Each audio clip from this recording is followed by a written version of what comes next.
Imagine being scared by the average emo teenager. Wake me up inside! Wake me up inside! So Jeff the Killer, right? The big scary white-faced man who goes around killing people. Everyone has seen this image. Come on, I've seen this in every .exe game jump scare. I even saw it in a SpongeBob YouTube poop video. But what's it about? I mean, what's the deal with our friend Jeff the Killer? What is his motive? Why is he doing this? And how did he get that beautiful face? Well, there's many versions of Jeff the Killer to be invested to. There's a version of Jeff for everyone, really. Do you want the original story? The original story version of Jeff the Killer? Or do you want your Jeff to be more like a dorky older brother? Or perhaps you like your Jeff violent, loud, edgy. Today I'm going to take a look at every version of Jeff the Killer I could find and ranking it because why not? Between bad and great. Starting with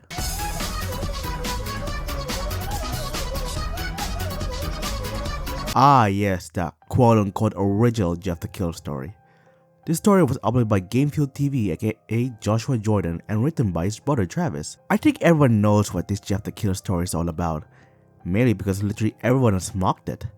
It's like the most canon story and version of Jeff the Killer since it's the most well-known and accepted backstory, but it doesn't mean it's good.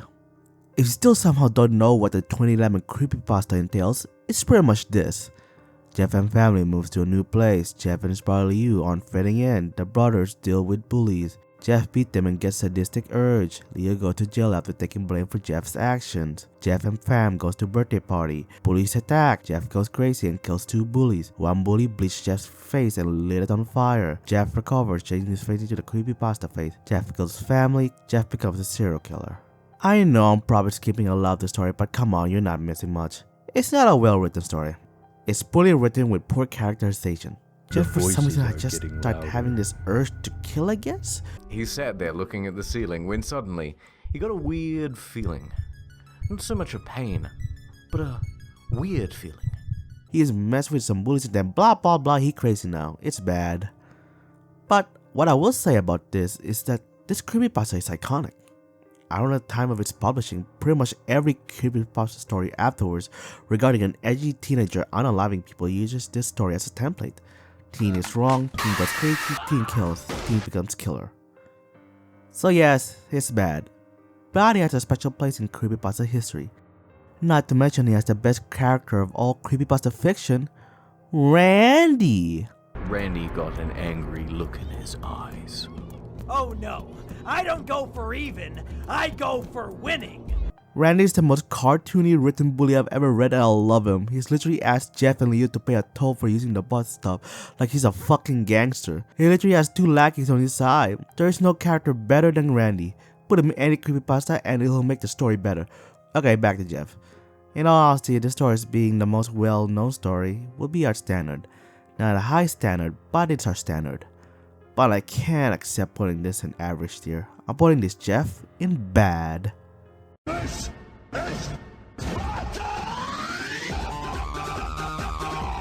Everyone knows about the shitty 2011 version of the Jeff the Killer origin story, but no one knows about the original origin of Jeff the Killer, the 2008 one. The 2008 version started within a 4chan thread under X, along with a 2008 YouTube video that explains the story of Jeff the Killer, all made by Cesar. There's a lot of similarities between this Jeff and the 2011 Jeff. Both had Jeff's brother named Liu, both had Jeff's skin burned within the toilet. Jeff even described his skin to be leathery in both stories. So, did the 2011 story rip off the 2008 story? Yes! Yes! Yes! There's literally no denying it. Kinda sucks really that the knockoff got more attention when it didn't even acknowledge the original version. But still, since this is the original version, it has to be better than the 2011 story, right? No. Literally, the fortune story isn't anything special, at least from what I can find. It's just a quick rehash of Jeff being burned by acid and recovering, and a hint that there might be more to the story. Even the fortune commenters are clowning on the story. Also, Cesar did this cringy thing where he's pretending to be Jeff the Killer for some fucking reason.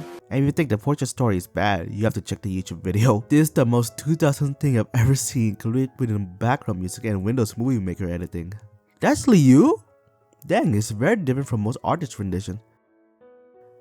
The fuck you mean it got me? Also, I think it's by that this version of Jeff the Killer is a Minecraft YouTuber? Overall, I respect this version for being the original Jeff the Killer story, and where a lot of elements of the Jeff the Killer story originate from, like his brother Liu and the bleaching of his skin. It's just not that good. Bad tier. I thought you were dead. My death was greatly exaggerated. What I'm referring to is what looks to be the two sequels of the 2011 Jeff the Killer story, where they further highlight the horrific actions of Jeff the Killer. Pretty sure neither is written by the 2011 author, but I don't know man, the fucking pages of these got deleted. What looks to be the only way to experience these stories is through Mr. Creepypasta's reading. These stories are Jeff the Killer Part 2 and Jeff is Back. Though they have a different interpretation of the story, there are similar in the sense that they're both terrible. They both look the same. You don't see any difference in the pictures. They both look like turds about to be reheated to me. These stories represent Jeff in his worst. Granted, it can be argued that this original version are its worst, but at least those versions that didn't have Jeff commit genocide on a bunch of kids. Maybe. Or went full on Samara? Jeff the Killer Part 2 is the story of a group of teenagers going to an abandoned asylum only to find corpses of children. They proceeded to be killed by Jeffrey. In Jeff is Back, Jeff kills via curse video? Hacking? In the end, he talks to the literal audience and says how he'll track us down and kill us? What? The detective is now dead. The journal is over, and it's quite hilarious because in viewing this video, I logged every single one of your IP addresses and know exactly where you are. P.S. You there. You're cute. I'll take my time with you. Part 2 represents the horrifically gory and violent version of Jeff, just the edge for the sake of being edgy. No substance, no message, just bad things happening to scare the audience and disturb them. Meanwhile, Jeff is Back represents the bullshit supernatural powers Jeff somehow has. Like, this guy is never established to be super smart or powered or anything. He just likes killing. Not only do these versions represent the worst version of Jeff, but the worst of these kinds of creepypasta stories. Bad tier. That's what I'm talking about! That's why he's the MVP! That's why he's the GOAT! The GOAT! If you are a fan of Mr. Creepypasta, then you would know that Vincent V Cava was the goat of this channel. He will write some of the best stories I've listened to, with some of my favorites being At the Patio Door and A Favor for a Favor. So this is a very unique Jeff the Killer story since it's written by an author who's proven to be a good writer. So what's this story all about? Basically, you follow the perspective of an incel serial killer trying to kill this woman. On a day he breaks into the woman's apartment and is about to do the deed, he finds out that someone has already killed the woman after, and that killer knows about him. Panicking, the guy tries to escape only for him to be killed by none other than Jeff the Killer. The first time I read this story, I didn't know it was about Jeff the Killer, so young me was having a full-on Marvel moment when I first listened to this story. And in all honesty, this might be one of my favorite versions of Jeff the Killer. This isn't just some edgy asshole, this is a clever and cunning killer who stalks and plays with his prey. He doesn't just go, boo-hoo, I'm going to stab you, go to sleep, you weirdo. He's not overtly violent for no reason, he's not a supernatural monster with hacks. No, this version is just a killer.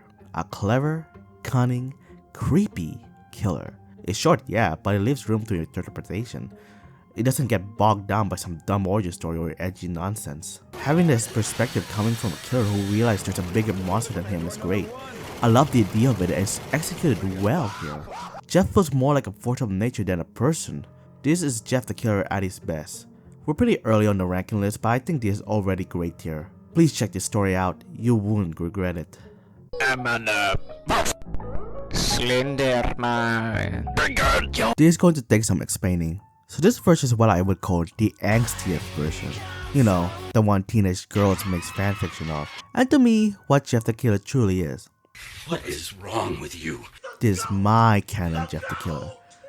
Now does that mean this version of Jeff the Killer is good? So this version of Jeff is best represented through two stories. Jeff the Killer vs. Slenderman by Dylan Roberts and Jeff the Killer vs. Jane the Killer by Logo Mausoleum? Since they share the same characteristics of Jeff, which is the angst. In these stories, Jeff is less psychopath and more anime bad guy, using the 2011 story as the tragic backstory. In most stories, he has hang-ups for the fact that he killed his family. He's fucking drinking like a broke dad as well. And I love it. Not only do these stories have angsty Jeff moments, we also have cool anime fights when he goes against Slenderman and Jane. These stories are so anime. So anime in fact that there's an AMV version of the Slenderman fight. There's some questionable elements in these stories, like Jane can shapeshift in this version. What? To be fair, there's a lot of versions of Jane the Killer. I'll probably take a look at them in the future. Also, Jeff can go toe to toe against Slenderman. Like, I can see Jeff having an equal fight against Jane, but fucking Slenderman? Slenderman just has to stare down a guy and he'll be dead. He can't even blink. At the end of the day, I like these stories and they're my definitive Jeff the Killer. Not good, just my canon. I don't read, just listen to these stories for quality. I read them for entertainment. If you don't take the story seriously and treat it more like a shonen anime, a bad shonen anime, then you'll have a good time. Good dear.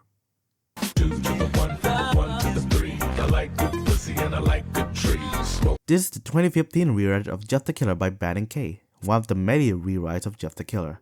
I think it was part of a contest held within creepypasta.com and this story was the winner. Now objectively, it's a better written story than the 2011 story. The pacing is better, the characterization is better, the grammar is better, but a lot of the core problems are still there, and in some ways it's worse than the 2011 version. You see, this rewrite made an otherwise horrible story into a mid-story, and that makes it kinda boring. This remake feels like a modern remake of an 80s slasher film, where they make it dark and realistic and take away all the camp. Sure, it's technically better, but there's nothing to poke fun of. This version of Jeff still has that weird urge that comes out of nowhere. The remake has two great scenes. One is that it changed the look of Jeff the Killer and made him look like Two-Face? Why? Why? Why? Is it because it's more realistic? It's like changing Slenderman's design to just be a guy in a suit. No bold face, just a guy. Taking away the white face, belly grin, and blackened eyes surrounding and replacing it with a half-burned look just takes away what makes Jeff. And the other sin is, they took away Randy's swag. You have no swag. That's why you no reply, loser. Instead of being a fun cartoon character, he's the generic pretentious rich kid forced to act a certain way because of his parents. Oh, what is this, a Disney Channel? I can't stand to see him like that. Now, there's no hate against the author of this story, Banning K. He clearly has talent and has decent prose. It's just, when I think of the Jeff the Killer story, this isn't one of them. So yeah, this is an average tier for me. Not because it's bad, it's just not for me. Fucking bitch took off without a word. Fucking whore walked out on me for a fucking account. This version of Jeff comes from none other than David Neer and Chaz Ravnell. And those very into creepypasta back then might know who David Neer is. He's the guy who made this. Who the fuck needs a social life? I have the voices in my head to keep me company. And to think, those pesky doctors tried to silence them. Back then he used to do character voices for various creepypasta characters. And a few years ago he started The Morgue Files, which is his series based around creepypasta characters where the part of this connected storyline. It's a pretty cool idea, and I like the presentation, but I've only seen a Jeff the Killer episode, and that's what we're going to talk about. And David Neer's Jeff the Killer is I'm gonna curb stomp this bitch. Yeah, not much has changed since his early videos. Now don't get me wrong, this video is awesome. It's a full-on radio drama with various voice actors and sound effects. If any of you have listened to Mr. Creepypasta's Pin-Up Hidden Lore series, then you know what you're in for. Just judging the whole video is honestly amazing and I recommend anyone to check it out, even if you're not a creepypasta fan. If you are a creepypasta fan, then you're in for treats as other creepypasta characters show up. The video is great tier for me, but this version of Jeff the Killer is...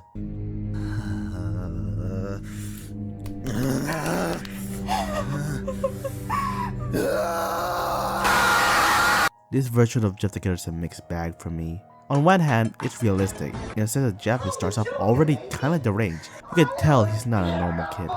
He's violent, he's a pervert, he's easily angered, he hurts animals. It's no wonder he became who he is. Plus, there's the influence of a certain celebrity that is pushing him to do what he does. So there's a clear paranormal element that adds further depth to Jeff's insanity. This is a good character, but it's not a good Jeff the Killer character to me. He's too violent and loud. My idea of Jeff is quiet, sneaky, cunning, and quietly sadistic. Not... This idea cannot be better paralleled than with the audio drama's Jeff the Killer design. It's a good design, but there's too much going on and it's trying to be as threatening as possible in comparison to the simpler and cleaner OG Jeff the Killer face. They did great with this Jeff, and David Neer did a fantastic job voicing him, but it's just not my idea of Jeff the Killer. Average tier, but the story itself is great tier.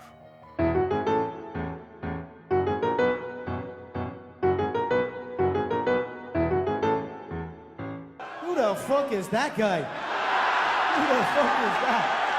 A lot of you might be asking. Well, I'm referring to how fandom culture sees him. Specifically, how he's portrayed in the fancoms I Eat Pasta for Breakfast by Chibiverse and Creepy Frozen Pasta by Lost White. In here, he's less a psychopath and more older brother with an emo face. Now, let's go before Slender kicks my ass for taking you. Okay. Come on! Huh? We're off to go see Slendy, the wonderful Slender. Oh fuck. Jeffrey. Good there, it's good there, fuck you. Look, the idea of the Slender family is the stupidest thing I've ever come across and I fucking love it. It's Phantom shenanigans, but it's my Phantom shenanigan. We are... Jack, you lazy fuck! Are you gonna help me cook or what? Let's go! Hey, Jeff. Oh, I'll help you cook, alright. Fresh kidneys, a la Jeffrey fucking Woods, coming right up.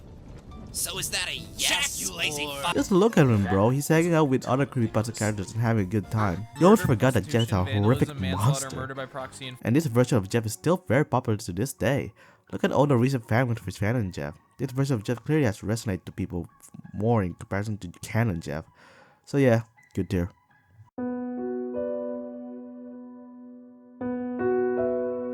What happens if Vincent V Cava's Right on Time Jeff the Killer story gets extended, implementing elements of both the 2008 and 2011 story with some Van and Kay and David Near spies? Well, you get one of the best Jeff the Killer story. Bastard did not disappoint with this one. Admittedly, I was skeptical at first before taking a look at their take of Jeff the Killer. I mean, did we really need another Jeff the Killer story? Come on, Laughing Jack could use some revamp. But as soon as I finished the first chapter of this story, I knew that there's something special here. I don't want to spoil too much since it's a fairly new Jeff the Killer story, so I want people to experience it for the first time. Please take a look at Patcher's Jeff the Killer. It's so worth it. I promise you won't regret it. Here's what I can say though. It combines many elements of various Jeff the Killers, paying respect to these stories while doing something clever with these ideas. It's even able to subvert certain expectations and ideas regarding a Jeff the Killer origin story. If you read or listened to the story, you know what I mean with that twist near the end of the story. Also, Randy makes a comeback, yeah boy! He's not as good as his 2011 counterpart, but at least he's not tarnished like his 2015 version. Too bad he got killed off too quickly, because he was fine when he showed up. Man, no wonder you couldn't look at me. What the fuck happened to you, man? Yeah, this is the same level as Vincent V Cava. Great there. Still awake? Not for long. Climbing through your window. So this is it. Every version of Jeff the Killer I could think of, talked about and ranked. Some are good, some are bad, some just simply missed the mark. Regardless of what you think of Jeff the Killer and his stories, he will forever be an internet horror icon. Hell, the image itself will probably outlast these stories, especially since nobody knows where the fuck it came from. When I was younger and I look at this image, I felt fear and uneasiness. But now, I just think of my younger years listening and reading creepypastas. Kinda like seeing a picture of an old friend. Thanks, Jeff. All versions of Jeff, good and bad, and their respective authors, thank you for the distraction and the memories. I'll forever cherish them. Randy's still the best character though.